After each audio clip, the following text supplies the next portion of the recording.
Apa yang dimaksud dengan akuntabilitas kinerja? Menurut Mardiasmo, akuntabilitas merupakan bentuk kewajiban untuk mempertanggungjawabkan keberhasilan atau kegagalan pelaksanaan misi organisasi dalam rangka mencapai tujuan dan sasaran yang telah ditetapkan sebelumnya melalui suatu media pertanggungjawaban yang dilaksanakan secara periodik. Akuntabilitas merujuk pada kewajiban setiap individu, kelompok atau institusi untuk memenuhi tanggung jawab yang menjadi amanahnya.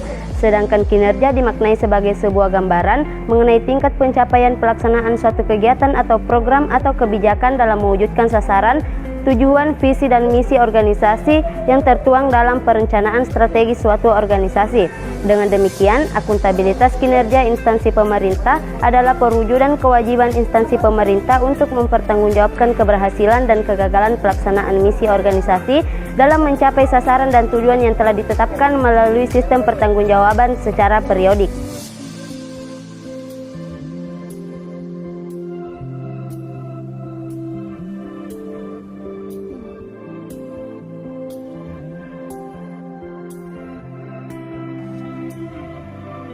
Seberapa penting akuntabilitas itu?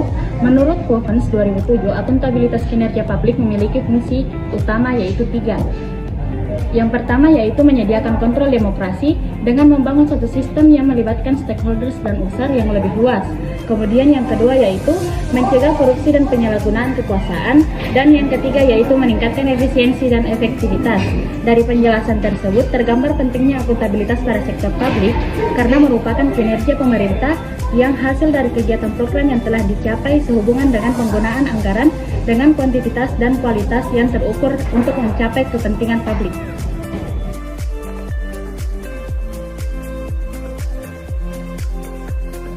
Upaya mewujudkan akuntabilitas kinerja. Pertama, memastikan visi misi dan tujuan organisasi tercapai. Kedua, memastikan pengelolaan keuangan yang efisien, efektif, transparan, dan akuntabel. 3. Sistem pengeluaran keuangan negara transparan dan akuntabel. 4. Kontrol terhadap produser untuk mencegah kesalahan dalam pencatatan. 5. Memperjelas mekanisme, format penyusunan dan penyediaan laporan keuangan dipahami oleh petugas. 6. Mencegah penguasaan aset oleh pihak yang tidak berhak. Selanjutnya pada fungsi akuntabilitas. Yang pertama pada tingkat individu, terutama pada pimpinan administrator. Ada 3 bagian. Yang pertama dapat dipercaya, konsisten, dan komitmen. Bagian kedua pada tingkat organisasi. Ada 5 bagian. Yang pertama, identifikasi kepentingan publik. Yang kedua, informasi prosedur operasional.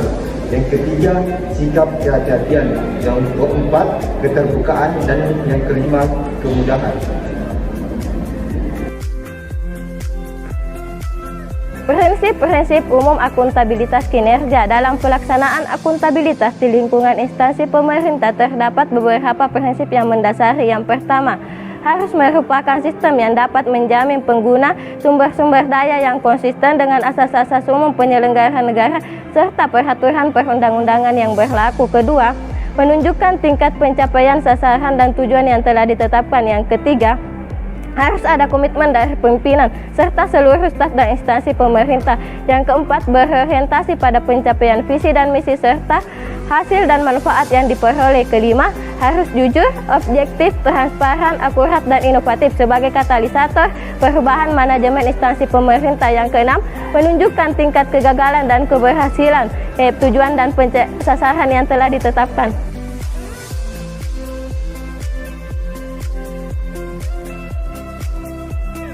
Bagaimana membangun budaya akuntabilitas?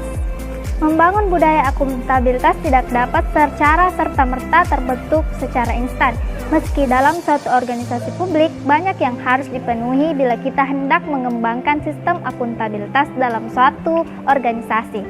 Terlebih jika dikaitkan dengan pelayanan publik, sebagian dari budaya akuntabilitas yang harus menjadi dasar bagi pelaksanaan pelayanan publik. Secara umum, dapat disampaikan setidaknya terdapat 5 persyaratan akuntabilitas sebagai berikut.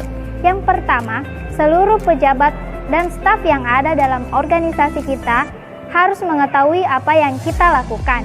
Yang kedua, semua pejabat dan anggota organisasi harus percaya bahwa tujuan dan sasaran organisasi yang telah disepakati bersama itu masuk akal, dan oleh karena itu semua yang terlibat dapat membayangkan dirinya menjadi bagian dari sukses itu. Yang ketiga, semua pejabat dan pegawai memerlukan patokan-patokan yang sasarannya hasil kerja yang terukur. Yang keempat, semua pihak memerlukan umpan balik atau feedback yang mengalir secara dua arah. Yang kelima, semua pejabat atau pegawai memerlukan evaluasi terhadap pelaksanaan tanggung jawab yang diembannya dan kegiatan yang dilakukannya.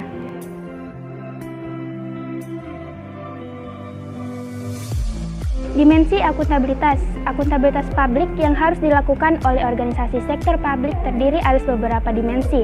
Menurut Elward 1993 menjelaskan terdapat 4 dimensi akuntabilitas yang harus dipenuhi oleh organisasi sektor publik, yaitu yang pertama, akuntabilitas kejujuran dan akuntabilitas hukum. Akuntabilitas kejujuran terkait dengan penghindaran penyalahgunaan jabatan, sedangkan akuntabilitas hukum terkait dengan jaminan adanya kepatuhan terhadap hukum dan peraturan lain yang disyaratkan dalam penggunaan sumber dana publik. Dan yang kedua, akuntabilitas proses. Akuntabilitas proses ini terkait dengan apakah prosedur yang digunakan dalam melaksanakan tugas sudah cukup baik dalam hal kecukupan sistem informasi akuntansi, sistem informasi manajemen, dan prosedur administrasi. Dan yang ketiga, akuntabilitas program. Akuntabilitas program ini terkait dengan pertimbangan apakah tujuan yang ditetapkan dapat dicapai atau tidak, dan apakah telah mempertimbangkan alternatif program yang memberikan hasil yang optimal dengan biaya yang minimal. Dan yang keempat, akuntabilitas kebijakan. Akuntabilitas kebijakan ini terkait dengan pertanggungjawaban pemerintah, baik pusat maupun daerah, atas kebijakan-kebijakan yang diambil pemerintah terhadap DPR atau DPRD dan masyarakat luas.